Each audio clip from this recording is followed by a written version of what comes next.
Mivelatra ny tany rehefa voakarakara. Paikady apetraky ny Ministeran'ny Fambolena sy ny Fiompiana ho fanatratrarana ny fahavitantena ara-tsakafo, ny fanitarana ny velaran-tany volena sy ny famporisihana ny mpandraharaha hisehatra amin'ny tontolon'ny fambolena sy ny fiompiana.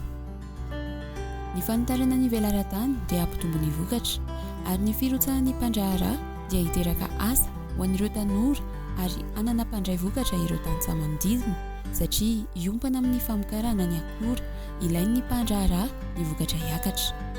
Mifandraika amin'izay indrindra ny andrana tamin'ny velaran-tany 300 hektara tao amin'ny komina Ambinany 2 Andonaka, distrikana Ambalavao, izay novolena voanjo sy voanjobory ary tsaramaso. Izany hoe fambolena voanjo dia fambolena vary ambotra, fambolena tsaramaso ary fambolena voanjobory. Dia hita fa azo atao mamokatra tsara ny faritra Matsahatra ambony.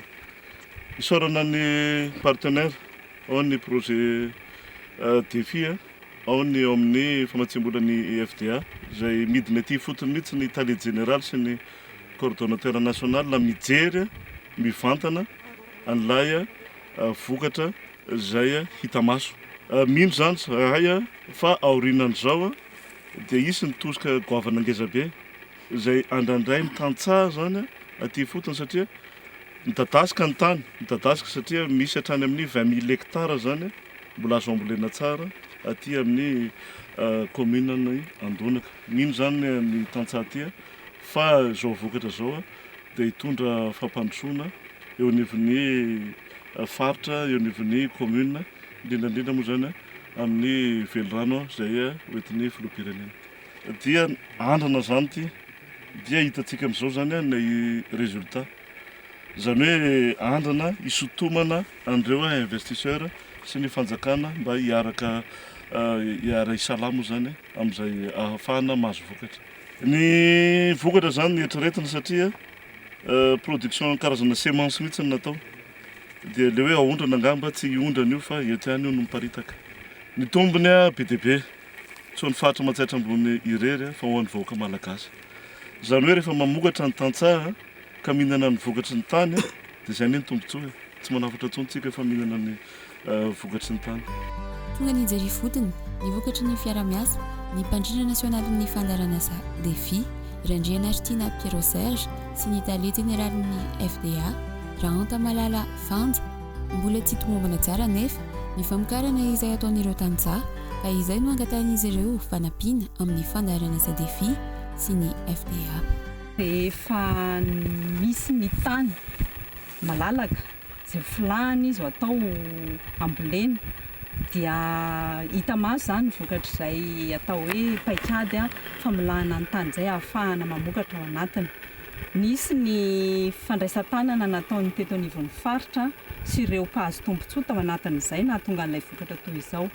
Ankehitriny dia mijery zany isika manao amin'ny hoe raha ohatr'izay ny hitondrana ny fampandrosoana amin'ny faritra anankiray ohatry ny ahoana no entana manohana an'ireo mpamokatra ireo ahafahana mivelatra bebe kokoa ao anatiny. Dia raha ny tsapa sy hitanay tety aloha zao dia anisan'ny ray lehibe tokony hoentina ao anatin'izay ampiroborobo amin'ny asa toy itony izay dia ny fanohanana ara-teknika sy ny fanohanana ara-pitaovana amin'ny tetikasa toy itony, satria nanomboana azy teto moa zany dia natao ny ainga mihitsiny tamin'ny fahaiza-manao an'ny ilay mpamokatra tety sy tamin'ny fitaovana izay nisy teo ampelantanan'ny faritra sy teo ampelantanan'ireo mpamokatra ireo. Efa hita ny vokatra ary mahavelom-bolo. Ny fandaranasa défi sy ny ohatran'ny FDA moa dia fitaovana ihany ny ao anivon'ny Ministeran'ny Fambolena sy ny Fiompiana hoentina manampy ny tantsaha, fa ny paikady rehetra natanterahana izay dia ny ministera ny tena mitondra azy. Raha ny fandaranasa défi manokana moa raha hazavaina kely dia fandaranasa manohana siam-piariana izy io, izany hoe manomboka amin'ny famokarana masomboly ka hatramin'ny fivarotana. Izay rehetrarehetra izay zany no tsara jerena ao anatin'izao tetikasa eritreretintsika ho atao izao.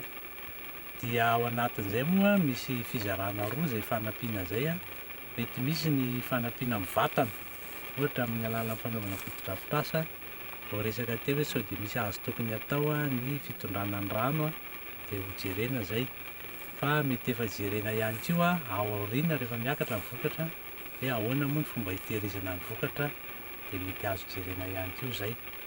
Dia eo ihany koa ny tsy mivatana fa amin'ny alalan'ny FDA ilay tena fanampiana le fomba famokarana sy entina mamokatra zany dia efa fantatrareo moa iny hoe misy tsy maintsy fandraisana anjara ny mpahazo tombontsoa. Dia ny fahatelo farany dia ny fijerena mihitsy hoe mandeha makaiza moa zany io vokatra io rehefa avy eo, dia ny fitediavana ireo olona izay mety afaka handray ny vokatra zany no resahana teto moa zany hoe mety azo avadika menaka, mety ho amidy any an-toeran-kafa, mety atao masom-boly ihany koa, dia mila fitsirihana nefa izay mba ahafahantsika mametraka zavatra azo tohanana ara-ekônomika. Maniry ny sy ny mila fanindinana ny voanjo menaka ny tantsaha ao amin'ny komina Ambinany 2. Marihana fa ny volo-manga hazo dia efa voaporofo fa tena mety ihany koa ao amin'ny komina ho an'ireo mpandraharaha izay vonona hanangana milina fanindinana manga hazo ho lafarinina sy etanol. Makasitraka zahay polina eto saka vahoaky noho ny firesamiasa aminareo fanjakana izay fangalana tao hoe fahatrana amin'ny fasahirana. Amin'izao zany dia efa mihegnana ny kalahala sy madinidinika tolohin'ny fisin'ny gn'asa mba misy fiveloma zahay teta sahaty tamin'izao ranonora lasaky niasanay teo. Mba na dia mbola sy niakatra zany vokatra dia efa mahasiaro sambatra hay hoe ho afaka amin'ny haterena mba hiditsy amin'izay tao hoe fasambara hanana vokatra.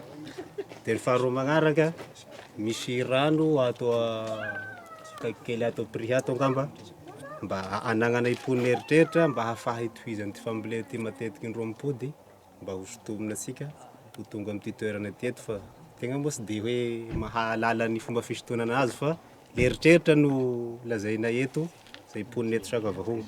Makasitraka ny asa sy makasitraka ny fahatongavanareo.